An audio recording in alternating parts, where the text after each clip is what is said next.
Hi, I'm Jorene. I grew up in a house where the fridge had shelves for everyone, except me. No label, no lunchbox, no space. Just toast from yesterday and the sound of laughter I was never invited into. It wasn't loud abuse, it was being erased, piece by piece, in plain sight. Why would a mother teach her daughter to disappear while smiling in family photos? Have you ever felt like the extra in your own home? Let me know. There was always something about the way our kitchen looked in the mornings. Light spilled in through the half-closed blinds, catching on dust in the air like it had nowhere else to land. The table was cluttered with Todd's coffee mug, Deborah's vitamin pills, Shanda's coloring books. I never had anything left there, nothing that said I belonged. I was 10 when I first noticed the fridge, not what was inside it, but what it meant.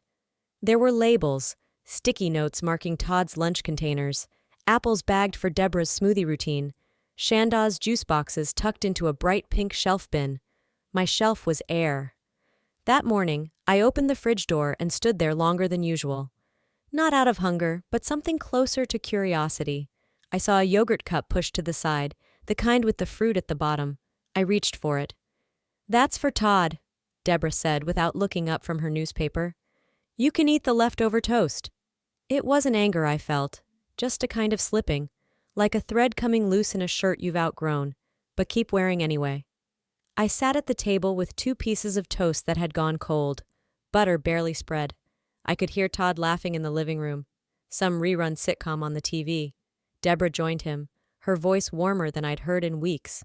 They didn't notice I hadn't spoken. They never noticed. Later that week, I came home from school holding something in my hands like it was sacred. A thin blue certificate with gold stars, and my name typed perfectly in the middle. Second place County Math Challenge. I had studied for weeks, stayed up late, asked my teacher for extra work, practiced problems on loose-leaf paper while Shanda watched cartoons. I held it out in front of me like an offering. Deborah was at the sink. She turned her head briefly. "Just set it on the counter. I'll look at it later." I did. And by morning, it was crumpled beneath a grocery bag, stained with something sticky. I peeled it free and smoothed the edges, only to find Shanda's latest crayon scribble magneted front and center on the fridge. The certificate went into my backpack. I never brought another one home again. That night, lying in bed, I listened to the soft hum of the refrigerator through the walls, a rhythm as steady as breath. And I thought, even the fridge knows who matters here. That was the first time I understood silence could be louder than shouting, and it wouldn't be the last. When Deborah told everyone she was expecting again, she said it like a reward. "We're having a baby," she beamed, her eyes lighting up in a way they never had when they looked at me. She rubbed her belly like it was made of gold. Todd put his arm around her shoulder. Shanda clapped, not even knowing what she was clapping for. No one looked at me. The changes started quietly. First, a new crib catalog on the coffee table, then paint samples pinned to the hallway wall. Yellow, soft green, light blue. Gender-neutral hope. One afternoon, I came home from school, and my room was already half-emptied. My backpack sat on the floor next to 2 boxes.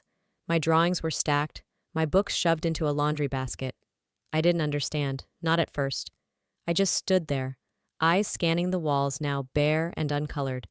The sun hit the wooden floor in golden streaks. It always did in that room. It was the only room in the house where the morning light came in fully. I loved waking up in that light. That was gone now. Deborah stood in the doorway holding a paint roller. She didn't look up. "The baby needs the better room," she said. "That window faces east. It gets the healthiest light. You'll be fine in the guest room." Todd passed behind her, carrying a folded crib frame. He nodded at me. Logistics. That's all it was to them. No one asked if I was okay with it. That night, I lay on the guest bed in a room that smelled like old detergent and plastic wrapping. There were no curtains, just a single sheet tacked over the window. The carpet was thinner, the light colder. I stared at the ceiling, unsure where my things would go, or if they'd ever really had a place. The next morning, I noticed the door didn't quite shut. It caught on the frame and bounced back half an inch. I pushed it again. Same thing. I asked Deborah after breakfast. "Can I get a lock?" I asked. Quiet but steady. She didn't even look up from her vitamins. Only people with something to hide need to close doors. That was it. That was the end of the conversation. After that, I changed clothes in the corner, back turned toward the hallway. I listened for footsteps, for the creak of the floor near the kitchen. My body learned to shrink, to cover itself before I could even think. I stopped hanging anything on the wall. My sketches stayed in my backpack. My clothes lived in the suitcase under the bed. It didn't feel like unpacking was worth the risk of being asked to move again. Some nights, I'd stay awake long past everyone else, just waiting. Waiting for the whole house to go silent so I could breathe in the dark without fear of someone walking in on me, physically or emotionally. I began walking slower on my way home from school. I dragged my feet past the mailbox, checked the cracks in the driveway like they might say something new. I would pause at the front door and take one more breath of the outside before I stepped in. I no longer called it my room. I started calling it the room I sleep in. You can live somewhere and still not belong there. That's the difference between a space and a place. I didn't cry. I just stopped decorating. That's when I knew something had been taken I couldn't get back. Shanda's 5th birthday looked like a catalog spread. Pastel balloons floating on strings, cupcake towers glittered with edible stars, a bounce house pulsing in the yard. Printed invites with Deborah and Todd's names as hosts sat fanned out on the kitchen counter like glossy proof of something perfect. My name wasn't on them. Just join us for Shanda's magical birthday bash. No mention of the girl who helped cut ribbon, who sorted the gift bags by age, who stayed up the night before refilling helium tanks while everyone else slept. I found one of the invites pinned to the fridge, not handed to me, not even addressed. Just there. Like I was expected to see it and absorb the message. That morning I asked softly, "Should I help greet the guests?" Deborah didn't look up from tying a pink bow on a basket of snacks. She smiled with her mouth, not her eyes. "It's not about you today. Let your sister shine." So I stayed out of the way, but close enough to keep the trash bags changed and the tables cleared. I tied balloon ribbons until the latex snapped at my fingers. No one said thank you. No one even looked long enough to remember I was there. At some point, one of the neighbor moms leaned down to her daughter and asked, "Whose cousin is she?" I answered before Deborah could. "Just a neighbor," I said. Later, I stood near the edge of the party, balancing a tray of cupcakes while wearing my school uniform. Not because I wanted to, because Deborah had forgotten to get me anything else. A navy pleated skirt, a stiff white blouse, my shoes dusty and wrong. The other girls spun in lace and sparkles. One of them looked at me and whispered loudly, "Why is she dressed like the lunch lady?" A ripple of giggles.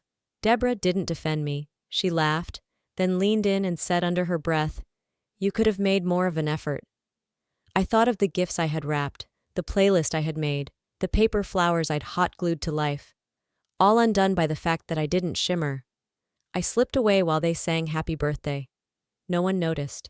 I stood behind the fence, facing the side yard, watching shadows move across the grass like they belonged more than I did. I didn't cry. Not then.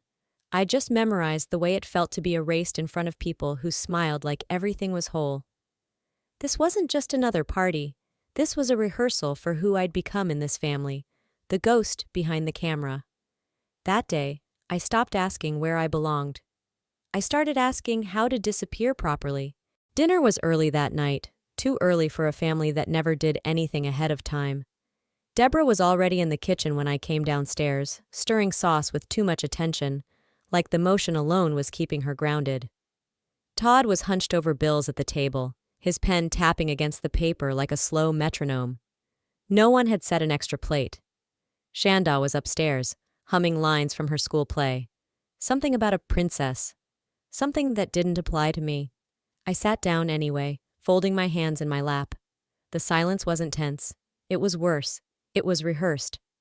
Deborah placed a plate in front of me, spaghetti that smelled fine but felt heavy. She took her seat across from me, wiped her hands on a dish towel, then cleared her throat. "We've talked it over," she said, her voice too even. "It's time you live with your father. He understands you better." She didn't look sorry. She looked finished. I didn't ask why, I already knew. Todd added without lifting his eyes, "It'll be good for everyone." No one said, "We'll miss you." No one offered a hug or asked if I was okay. It was all spoken like a budget decision. And maybe it was.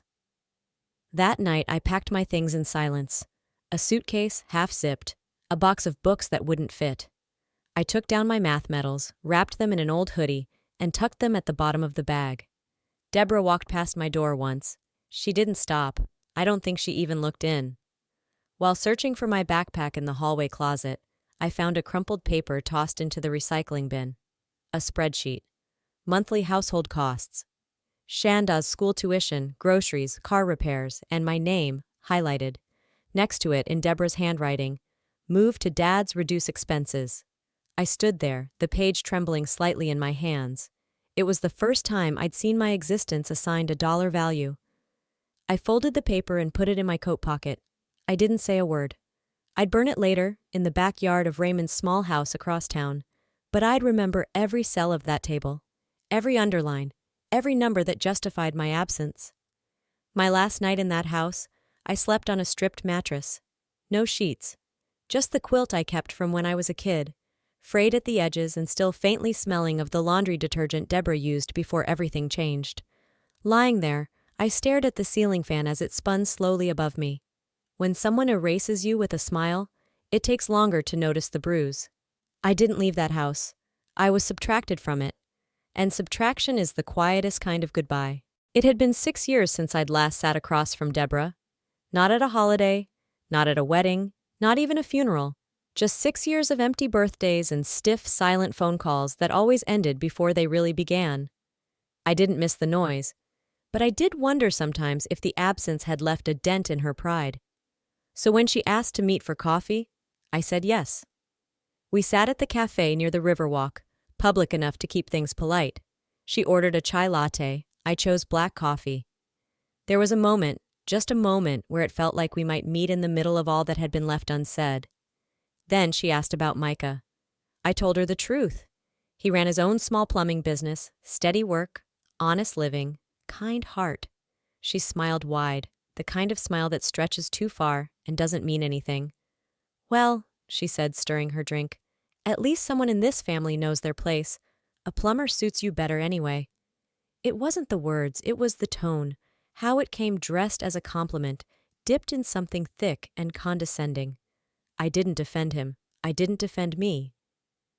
I took a sip of my coffee and let it settle. Let her opinion float in the space between us without weight. Her voice was still loud, but mine had gotten quieter by choice, not by defeat. That day, I didn't shrink. A few weeks later, Shanda's engagement announcement popped up online.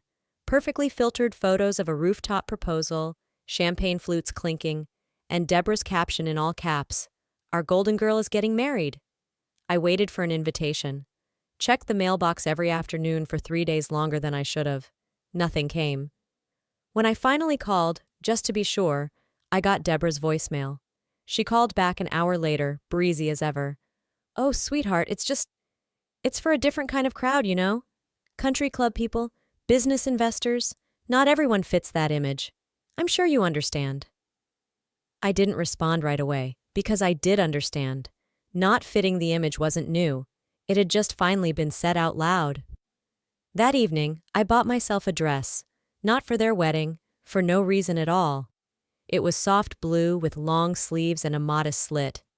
I wore it while making dinner with Micah, barefoot in the kitchen, dancing to an old Fleetwood Mac song while the oven preheated. We ate takeout from a paper bag and shared a slice of lemon pie.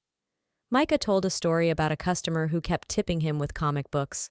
I laughed until my stomach hurt. And for the first time in my adult life, I felt full, in the quietest, most unremarkable way. No one clapped, no one posted about it, no one judged if my shoes matched. Let them have their image. I'll take peace. That was the night I stopped trying to sit at their table and started building my own. It came on a Tuesday. No note, no name on the envelope, just our address and a stamp smudged from rain. Micah handed it to me with raised brows. I took it without much thought, thinking maybe it was a thank you from a neighbor or a late card from a distant friend. But inside was a photograph. I knew the picture instantly. I was 6, sitting next to Deborah on a wooden swing at the old park near Sycamore Street. She had one arm around me, her mouth caught mid-laugh, and I was smiling wide, missing a front tooth. We both looked like we belonged to something. On the back, written in her looping, almost theatrical cursive, "You used to smile so easily. Hope he helps you find that again." No love, no signature, just that. I sat with it for a while at the dining table, let the paper bend at the corners between my fingers. Micah came back from feeding our daughter and stood behind me, reading over my shoulder. He didn't ask, didn't offer analysis, just placed his hand lightly on my shoulder and squeezed once before walking away. I stayed at the table for a long time. It should have felt like something, like closure. A branch extended, a softness returned. But it didn't. It felt like a performance without an audience, like a script written too late. Because she didn't say sorry. Not for the names, or the exclusion, or the slow erasure of who I was in her house. She just wanted to say she missed a smile, as if the absence of it had nothing to do with her. I thought about what she hoped Micah would help me find. And I realized I hadn't lost my smile. I'd just learned to stop handing it to people who never earned it. Later that evening, when Micah was giving the baby a bath and the house had gone soft with steam and lavender, I walked into our bedroom and opened the bottom drawer of my nightstand. It was the drawer where I kept mismatched socks, old letters, the single earring I could never bring myself to throw away. I laid the photo face down, slid it under a stack of unused notebooks, and closed the drawer. No frame, no fridge, no ceremony. "This doesn't make it better," I whispered to the empty room. "This just makes it quieter." And that was enough. I didn't need an apology wrapped in nostalgia. I didn't need to be reminded that I used to be easy to love. What I needed was peace, and I already had it. It lived in the quiet mornings with Micah, in the small hand that now tugged at mine when she wanted to walk across the carpet, barefoot and fearless. Forgiveness is not a favor. It's a door. And I get to choose when it opens, and to whom. Some things you don't have to confront to outgrow. I didn't respond to the note. I didn't need to. That silence was mine now, and I intended to keep it. The nursery was quiet except for the soft rustling of folded onesies. I had just finished lining up the drawers, tiny socks, mittens, bibs, when my phone buzzed on the windowsill. The screen lit up with a number I hadn't saved, but hadn't blocked either. I let it ring once, then twice, then picked up. "Hello?" There was a pause. Then Deborah's voice, thinner than I remembered, carrying something brittle inside it. "We've lost everything," she said, no greeting. "Todd's garage folded. The bank took the house last week. Shanda's husband left her. Something about overspending and credit cards and… Anyway, we're all in a really bad place right now." I sat down on the edge of the glider chair, one hand resting on the baby's blanket. She continued, "We need somewhere to land, just for a while. We thought you might have the space." She tried to sound casual, like this was a favor I'd naturally offer. But the words trembled, and I could hear the tension behind them. Not humility, just desperation disguised as entitlement. 3 years ago, they had laughed at my backyard wedding, mocked Micah for his job, dismissed me as small, unimpressive, unworthy. And now they wanted into the home I had built from the pieces they left behind. I looked out the window. The garden Micah planted last spring was blooming, tomato vines climbing the trellis, basil stretching toward the sun. Our daughter's stroller waited by the door. "I'm sorry you're going through all that," I said slowly. Silence on the other end. "But you're not coming here." It was quiet. I didn't fill the gap. I didn't offer alternatives or soften the edge. Deborah inhaled sharply. I imagined her reaching for some version of control, some old line that used to work. But nothing came. And that was the difference now. I didn't need to yell. I didn't need to prove anything. I had nothing to reclaim, because it was never theirs to begin with. Micah walked in, holding a warm bottle in one hand, brow lifted just slightly. I shook my head once. He nodded. No questions, no comments. I ended the call. No second thoughts, no tremble, no grief. Later that evening, while rocking our daughter to sleep, I thought about all the times I had asked to be let in, to be seen, to be loved, to just matter. And I remembered the lesson they gave me, time and time again, That family to them was conditional, transactional, image-bound. When I needed a home, I whispered into the quiet. They gave me a lesson. Now they need shelter, and I give them silence. Not out of cruelty, but out of clarity. The phone didn't ring again that night, and if it ever does, I won't be the one picking up. The baby was napping, her breath steady, her hands balled into tiny fists against the sides of her cheeks. I was standing by the crib, adjusting the mobile, a cloud-shaped one Micah made from felt and fishing wire. Outside, the sky was pale with early spring, everything quiet except the occasional rustle of wind against the windows. Then I heard it. Footsteps on the porch, not the casual kind that come with mail or neighbors. These were measured, hesitant, too soft to be confident, too familiar to be harmless. I peeked through the curtain. Deborah, Todd, Shanda, all three of them, standing there with bags. Shanda clutching her phone like it could protect her. Todd shifting his weight like he'd rather be anywhere else. Deborah holding her chin high, but her shoulders betrayed her. Rounded, tired, weathered. No call ahead, no message. Just expectation. As if history hadn't happened, and I was still someone they could fall back on when the ground gave way. They knocked. Once. Then again. I didn't move. I stood just behind the wall separating the nursery from the front hallway, close enough to feel the vibration in the wood floor with each rap of their knuckles. But I didn't step forward. I didn't even breathe loudly. Micah walked in from the kitchen, drying his hands on a dish towel. He stopped mid-step, looked at me. He didn't ask, didn't tilt his head or raise a brow. He just nodded. That one small movement held everything. They knocked again. Then silence. I imagined Deborah trying the doorknob, Todd pretending not to care, Shanda blinking hard to keep tears from slipping. I didn't answer. Instead, I turned toward Micah, who reached for my hand. We walked back into the kitchen where the soup was still warm on the stove, and the grocery list from earlier sat untouched on the counter. Outside, the knock faded like a gust that had passed through but couldn't settle. Forgiveness isn't the same as access. Sometimes you forgive people by giving them nothing more to break. Later that evening, as the house settled back into its rhythm, I sat in the living room, rocking our daughter, as the last bit of daylight curled around the curtains. Micah sat beside me, reading, his fingers resting lightly on my knee. I didn't mention the knock. He didn't ask. For the first time in my life, I didn't feel watched, or measured, or evaluated. Some people build walls. I had built a door, and some doors don't need slamming. They just need to stay closed. The memory came up on Facebook like it always does. 3 years ago today, a backyard wedding, string lights draped between two oak trees. Micah in his rolled-up sleeves, his hands still smelling faintly of pine and metal from fixing a neighbor's sink that morning. Me, barefoot in a simple dress, laughing as our friends danced barefoot in the grass. Under the photo, there it was. Deborah's comment. I hadn't deleted it. I think part of me wanted to remember the shape of her voice when it curled with superiority. Cute backyard moment. Hope it holds up, Plumber and all. It used to sting.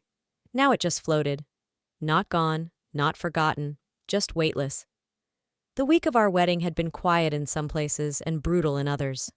I sent invitations, not because I expected them to come, but because I wanted to give them the choice they'd never given me, a choice to show up, to be present, to rebuild.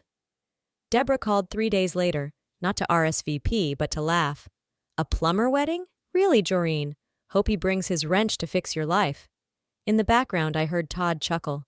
Shanda's voice echoed faintly, something about how some people settle because they never had options. I deleted the call. No reply, no response, not even inside me. Micah never asked if they were coming. He just kept stringing lights, hammering stakes, picking out the right music for the walk down the grass aisle. And the day came. The cake was small, our rings were simple, and everything felt completely ours. 3 years later, the house is filled with slow mornings and soft lullabies. Our daughter's laugh cuts through the kitchen like sunlight. The fridge is full, there's always enough coffee. And the quiet is no longer empty, it's chosen. They haven't called since the knock. Not even a birthday card, not a voicemail. Sometimes I wonder if the silence is their apology, if maybe that's all they had left to give, or maybe they still don't understand what it was they broke. I no longer wait for them to. I used to think closure needed a scene, a conversation, a final act of reckoning. But I've learned something softer. Forgiveness is not a door, it's a window I open when I choose to breathe. And sometimes, that's enough. Some wounds don't scar, some stay open, not to bleed, but to breathe. Micah came home yesterday with a new book for our daughter. She clapped when he handed it to her. I watched them from across the room and felt it again. That gentle hum of a life that no one gave me, but that I built with my own hands. A life made of patience and grit and quiet decisions that no one will ever celebrate, but that saved me just the same. And maybe one day, they'll laugh again. But it won't be at me. It'll be without me. Some things don't need a dramatic ending to be over. Sometimes peace looks like a door that stays shut, a phone that never rings again, and a life that hums quietly without the people who once silenced you. Looking back, I've learned this. Not every family is a safe place, and not every silence is a punishment. Some silences are a boundary. Some absences are protection. You get to choose who has access to your peace, and walking away doesn't make you bitter. It makes you free. Have you ever had to shut a door on someone you loved, or been told you didn't belong, only to realize later it was the best thing that could have happened? Let me know in the comments. Just drop a 1 if this story touched your heart, or tell me where you're watching from. And if it didn't resonate with you, I still want to hear why. Every story opens a new conversation. If you found something real in this story, something that made you breathe a little deeper, please consider subscribing. There are more voices like mine waiting to be heard, and maybe yours is one of them.